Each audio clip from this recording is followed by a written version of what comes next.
have here Barry Christian, and I don't have your biography down on the biographies, so can you tell us a bit about yourself? Yeah. So I'm an environmental engineer, and I had a pretty long career in the field of remediation engineering, cleaning up groundwater from industrial pollutants and that kind of thing. And then 4 years ago, I took a job with the Michigan Department of Environment, Great Lakes and Energy in Cadillac, now known as EGLE. And there I'm doing environmental engineering, but it's really pretty much focused on sanitary wastewater. So it's a big change for me. I've been there for 4 years now, and I've learned a lot, and I'm still learning a lot. So I'm not a planner, and all these presentations that have happened already have just been fascinating, and I wish I knew more about it, but I was glad I came and really got a good education here. So do you inspect? Is that mostly what you do, or do you so I have two hats in the Cadillac office of EGLE. There's two permitting programs that I'm involved with. One is the Groundwater Discharge permit program, and in that program, that program follows what we call the Part 22 rules, which is from Part 22 of the Natural Resources and Environmental Protection Act.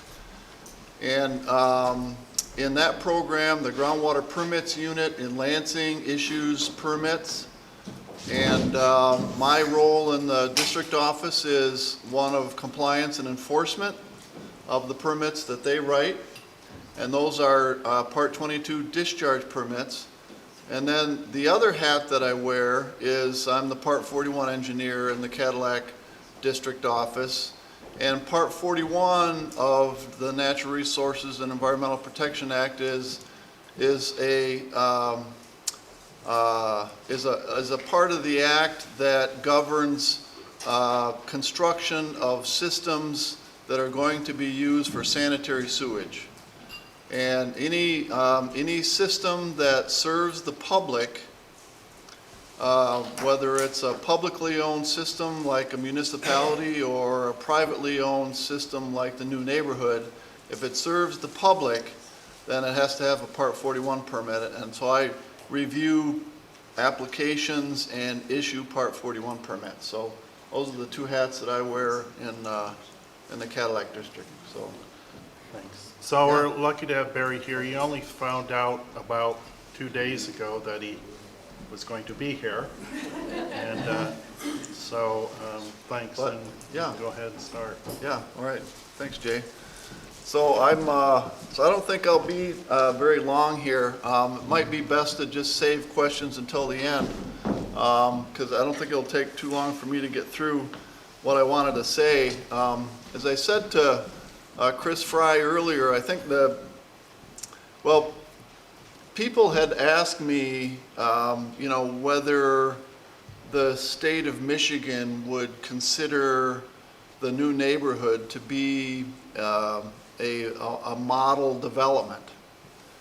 And I don't think that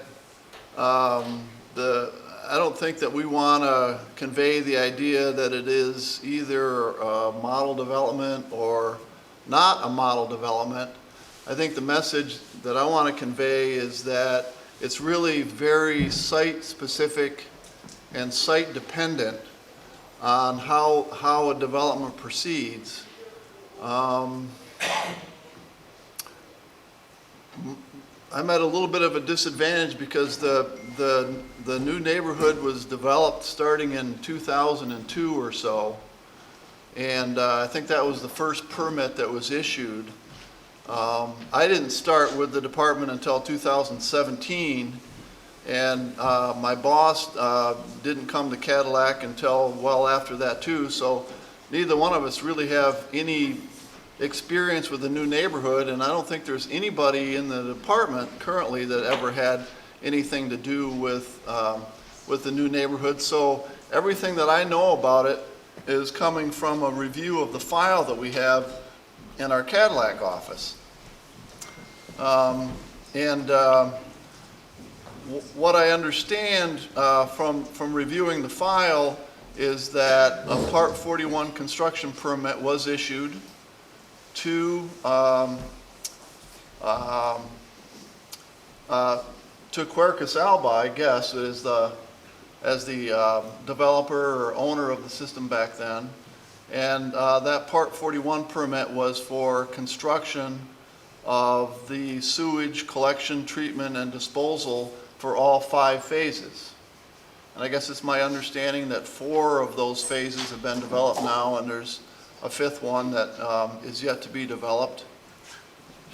And I also understand that there were some groundwater discharge permits that were issued for the first few phases of the development. And that because of the way that the systems were designed and constructed, it was possible to get good flow rate data from those early systems, phase 1 and phase 2. So the permits were issued based upon design flow between 6,000 and 10,000 gallons a day. And that's the flow range in which a permit from EGLE is required. And in that flow range, we typically issue a 2211 permit for sanitary sewage between 6,000 and 10,000 gallons a day.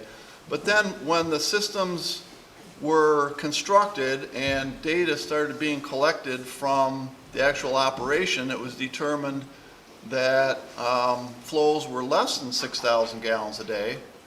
And my predecessor in this position, I think, was comfortable that those numbers were good, and then agreed that no discharge permit was required any longer, so those permits were terminated. And then I think it's also my understanding that the phases that came after that, phase 3 and 4, maybe never had a groundwater discharge permit. I'm not sure if one was applied for or not, but it might have just been assumed that the flow would be under 6,000 gallons a day for those 2, so there's no permit. So right now, EGLE doesn't have any permits in place for the wastewater systems at the new neighborhood because the flow from each phase is less than 6,000 gallons a day, which takes it away from the Part 22 rules and puts it squarely on the shoulders of the local health department to be the regulating authority for the sanitary systems at new neighborhood.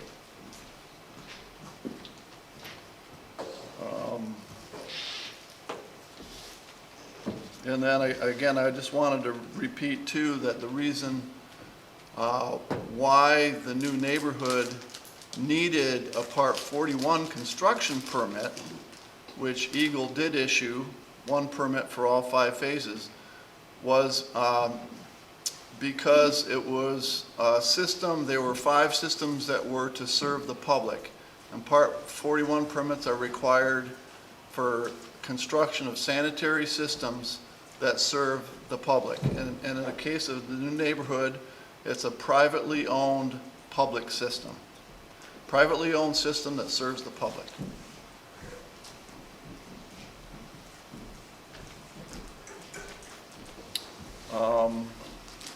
So I just wanted to offer some, I guess, some general comments.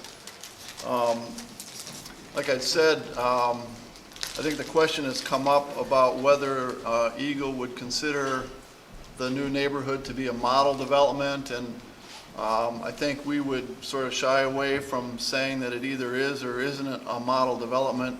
There are things about it that were made possible by certain site-specific details. I think Eric alluded to this in the last presentation, that there's municipal water supply here. So all the homes within the new neighborhood were able to get water from a municipal system rather than having their own on-site wells, which allowed for a greater density, perhaps a better development. And the reason for that is because without wells on site, there was no concerns about meeting isolation distances between potable drinking water wells and drain fields. So that was one thing that made the new neighborhood, I think, possible, and it allowed it to kind of develop the way it did. And then another thing was just the type of soil. You had alluded to the nipissing, is that the right word?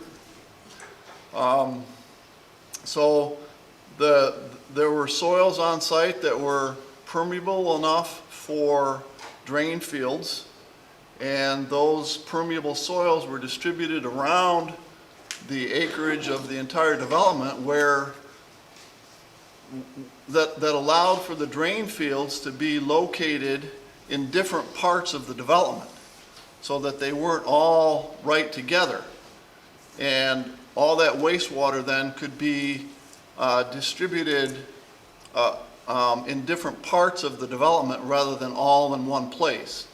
And that's an important consideration when you're trying to prevent groundwater contamination. I'll get into that a little bit more. And then another thing that happened with the new neighborhood is that a hydrogeological investigation was done. Apparently, I haven't read it. I don't know what was in it, but I just have to assume that the results of that hydrogeological investigation were favorable for the development to proceed, and it would have produced information like what's the depth to groundwater, which direction is the groundwater flowing, what are the soil types, and all those things were figured out and then determined to be favorable. So that's a situation that might not happen everywhere. You might not have city water in other places where other developments may want to go in. You might not have the kind of permeable soils that are required, and you might not have a hydrogeological investigation. And so these are all things that I think assisted the new neighborhood in its goal to proceed and be developed. And then I don't know very many of the details about this, but I understand that the village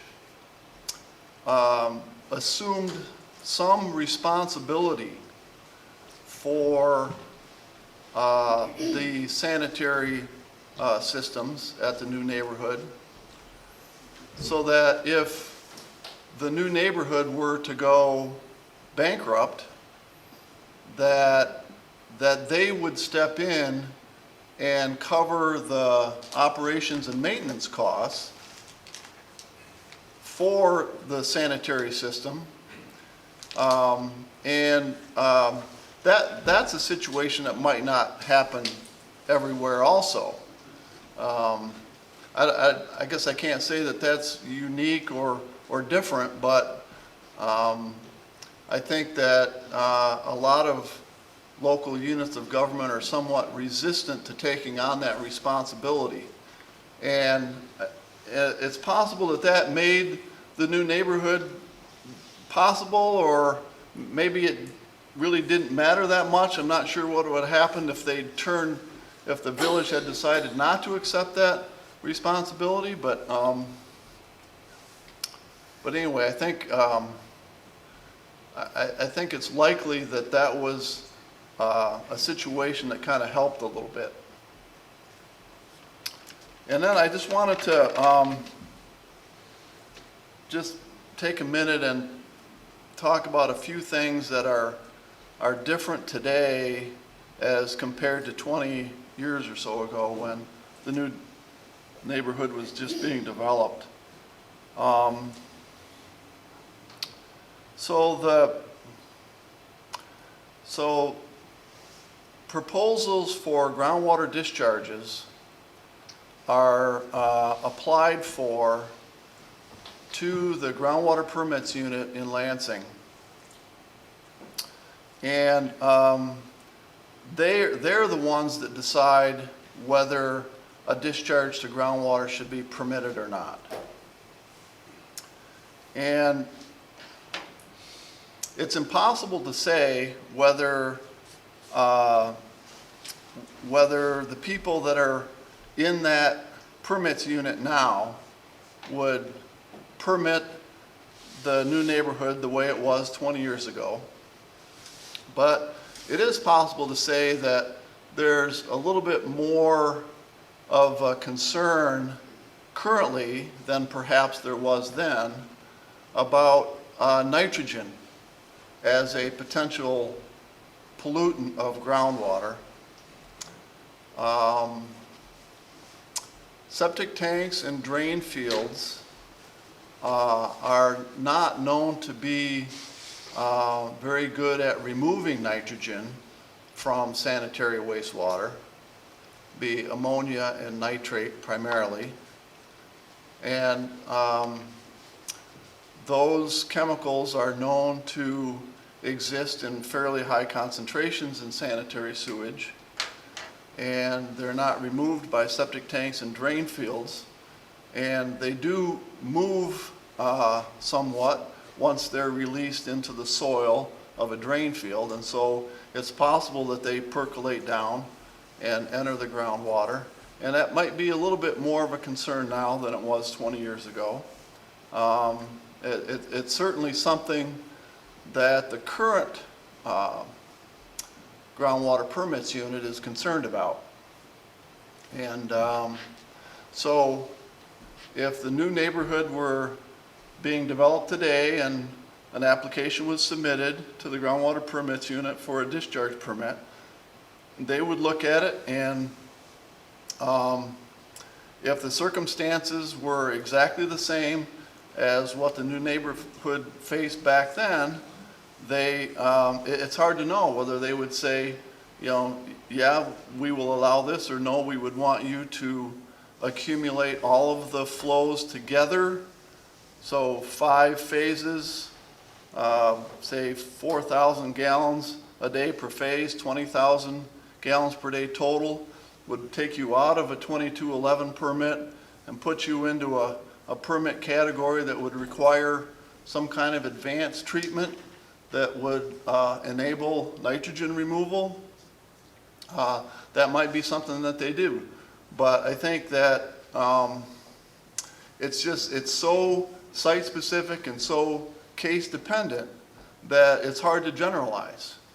And I think all you can do is submit an application as early as possible and try to get that resolved as early on in the process as possible.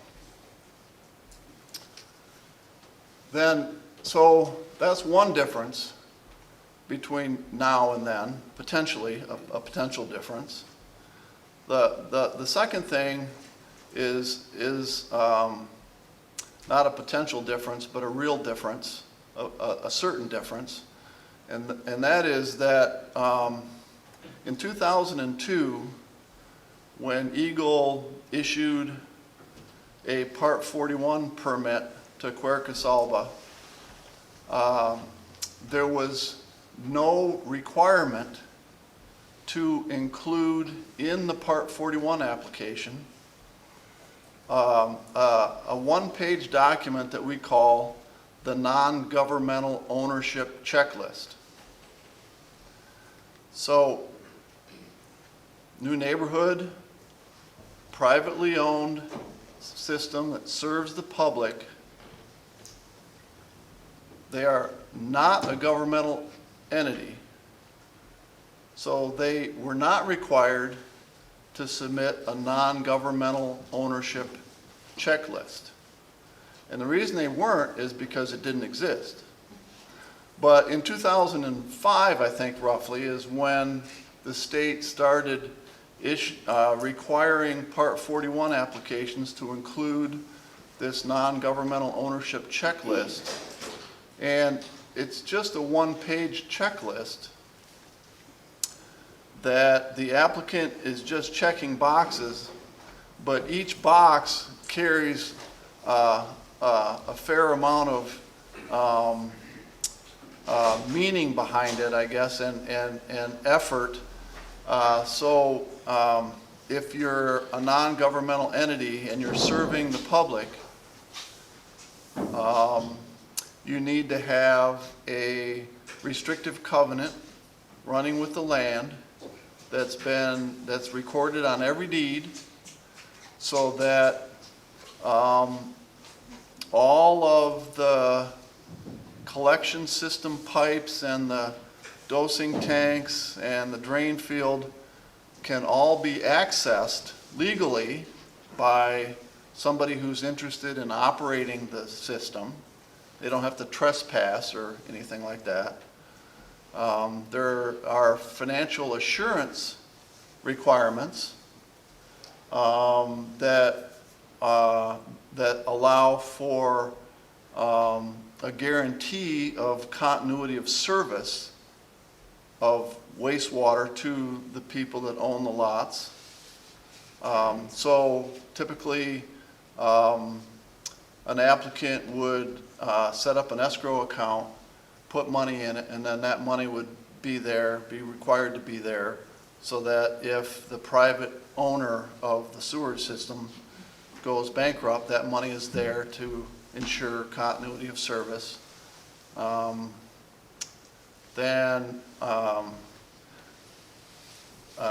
There's a requirement for a escrow agreement signed by the owner. There's a requirement that each owner be a licensed business within the state of Michigan. So my understanding from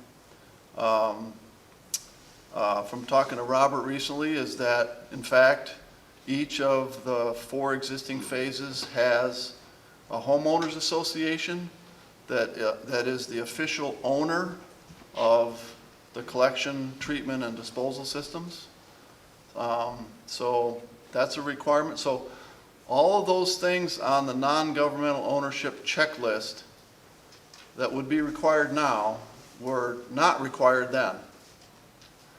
So there's a certain cost associated with that, with those things. So so that's something to consider.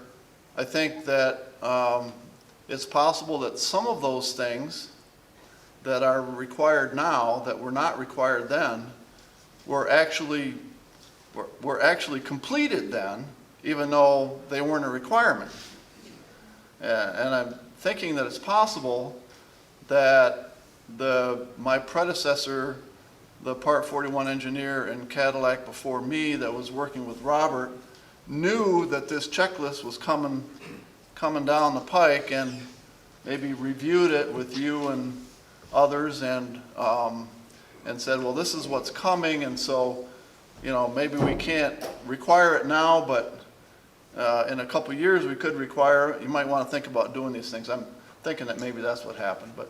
And we did all those things. Yeah, and they did all those things, so, and it sounds like you're pretty happy about that, and I think it's good for everybody, which is why it's a state requirement now, but. So I don't have anything else. I'm happy to take questions. Right here. Yep. What's the primary source of nitrogen? I think urea probably is the primary source. There are others here that probably know more about all this stuff than I do. I don't know if anybody else wants to add to that, but I think. What takes it out? Oxygen. Well, so in a more advanced treatment system, there's 2 processes that are involved. One is, the first one in the series is a step called nitrification, and then after that there's a step called denitrification. in the first step, ammonia is converted to nitrate, which is an oxygen requiring step, which is why typically aeration is involved in a more advanced treatment system. And then the second step, the denitrification step, is actually an anaerobic or anoxic step that you have to build into an advanced treatment system in which in which a whole another set of bacteria then convert nitrate to N2 gas, and all the nitrogen goes up. So that's the nitrogen removal process in a quote advanced system with secondary treatment. Would that go up through the drain field or like in evaporation? Through evaporation? It might if the system was there to make the N2 gas, but the biology isn't there. Oh, Yeah. Colleges and drain fields that we have in the new village or even the old ones here in town. There's any evaporation going on there? Would that be? No. It's all. No, it's the septic tank system. Just there's just no oxygen available to get the ammonia to nitrate, and that's the first of the two steps that's required. Is that why they use the word lagoon? Because it's water that lets air out of it, right off the top? Lagoons aren't necessarily capable of denitrification, but if you add aeration equipment to a lagoon, then they can be. So there's some lagoons, I think you were talking about a facultative lagoon for Ellsworth or whatever. I think that would not have the denitrification capability, right? Because there'd be no aeration, or I guess that's my understanding. But if you're going to get denitrification in a lagoon, you have to have an aeration system in it.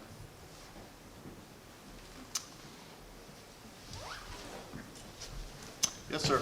I have a question about Part 41 permit versus the groundwater discharge permit. Yeah. That's your two departments or your two hats you wear, you said? Yeah. Is that groundwater discharge permit something you get ahead of time before you go in to do construction?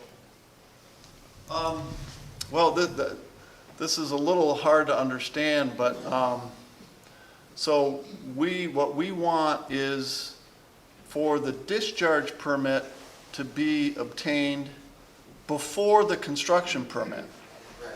which is just the reverse of what would happen once you start building, right? You construct it and then you would have a discharge. But we want to have the discharge permit in place before we issue the construction permit. Yeah. The other question about this gas is, I think you called it N2 gas. Yeah. It's released biologically. Yeah. What kind of, container or whatever is releasing that? Is it a field of some sort, or is it a pond, or? Well, it could be a lagoon. Okay. In the case of larger municipal systems, like say like an activated sludge process like they have at the city of Traverse City, it would be coming right from the aeration tanks. Oh, aeration tanks, okay. Yeah.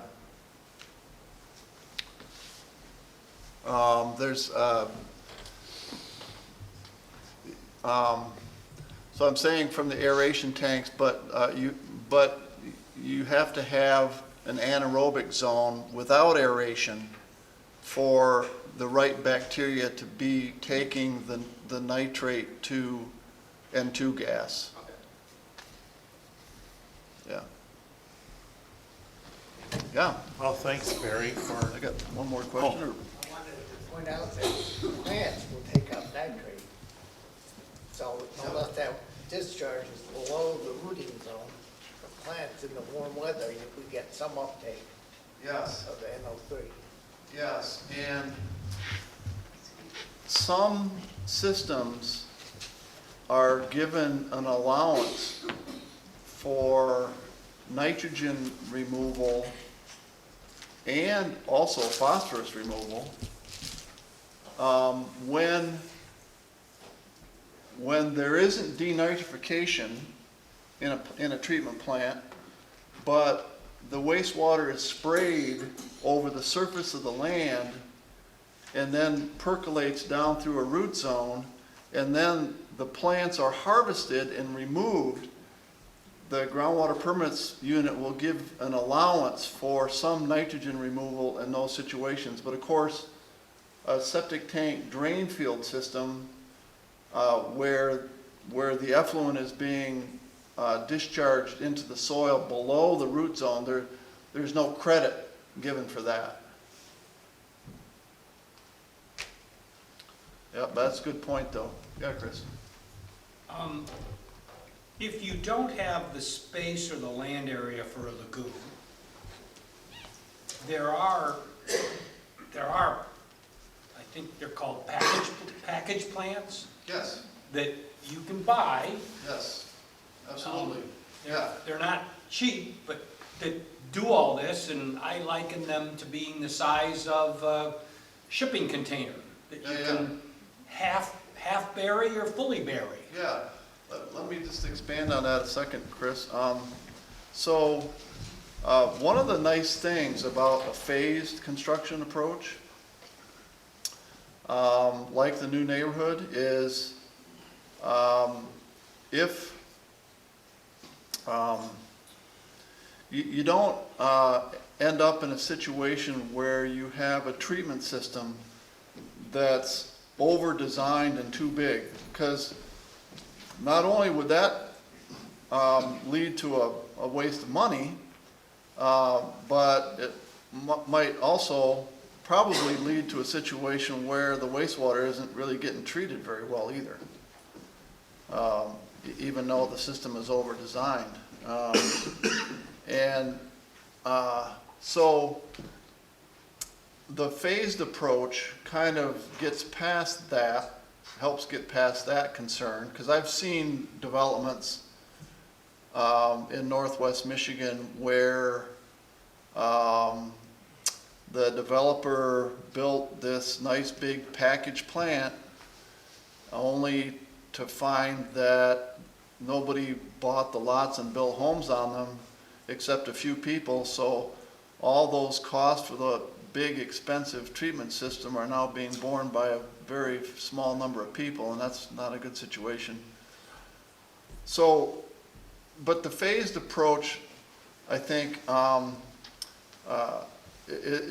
takes advantage of, well, I don't mean take advantage, but you don't have that concern, and there are manufacturers of package plants, like Chris was talking about, that sort of also do a phased approach in their in the construction of their system. So as a development or as the number of people that are trying to be served by a system increases, they can sort of just add more modules to a system. And one of the biggest ones in the country is a company by the name of Orenco, and they're out in Oregon on the West Coast. And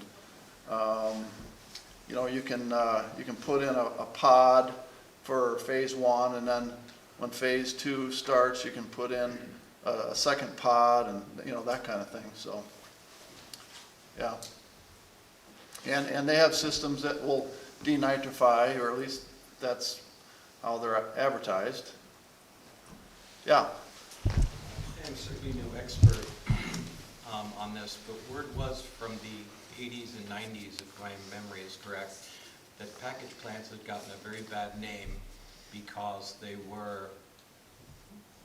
carry a certain complexity to owning and managing them. They were being owned and managed by the development, meaning what I might call a condo association of sorts, because that's really what they are. And they were actually then being under-maintained. And then they were being inherited by the municipal sewer authority, and they were not happy. And so a lot of environmental engineers I've known have basically declared them to be really flawed approaches. Can you speak to that? Because I'm just kind of curious about it being mentioned. Yeah, that's kind of a complicated thing there.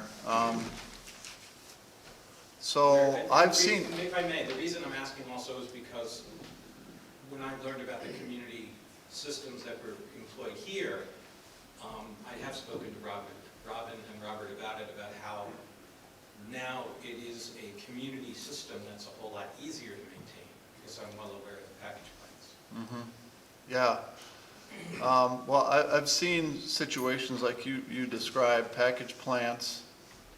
I guess the one that comes to mind is mobile home community. And they are more complicated, certainly more capital cost and more O&M cost than what the new neighborhood has. No question about that. But they're treating wastewater from more people, so the cost is spread out over more people. And some of the operators that I've come across, I don't think knew how to operate the systems properly because they were somewhat complicated. But I think where the systems are operated properly, and I think Orenco does a great job of distributing information to people that purchase and operate their systems. I think that they do okay. But it's another level up from septic tank drain field for sure. Commitment of time and money both, for sure. I don't know if that got everything that was in your question or not, but There's a lot of questions.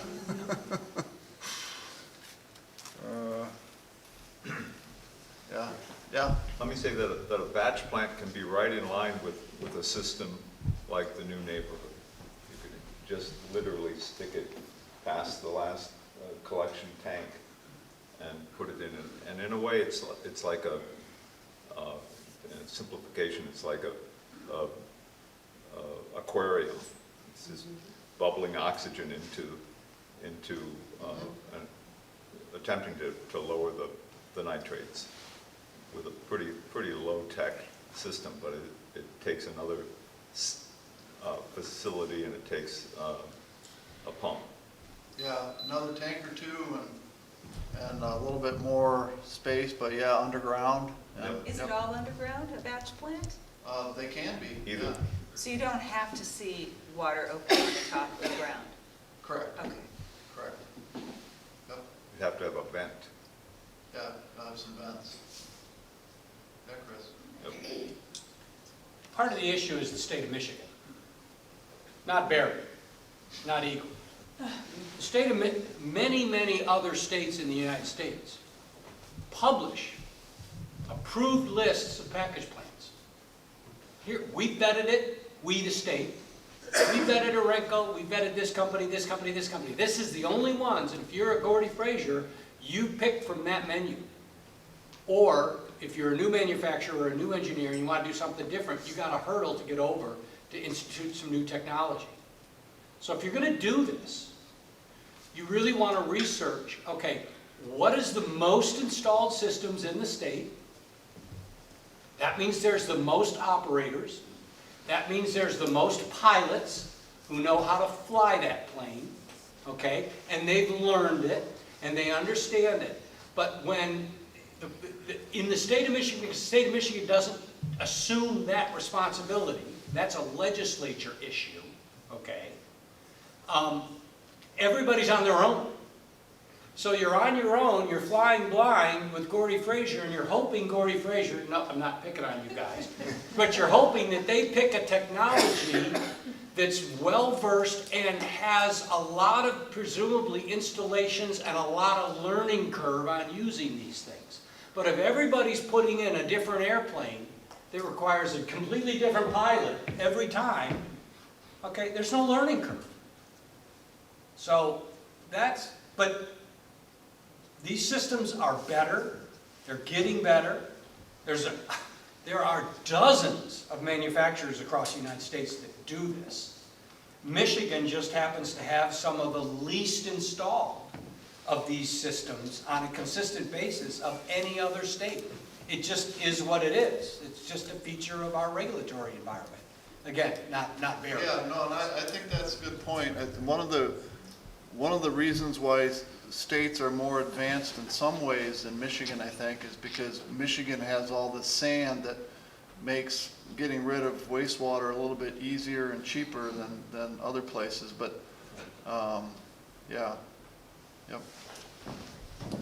Well, we had a lot of Yeah. insight and Yeah. a lot came out, Yeah, and so thank you, Barry. yeah, you bet. Appreciate it. Thank you.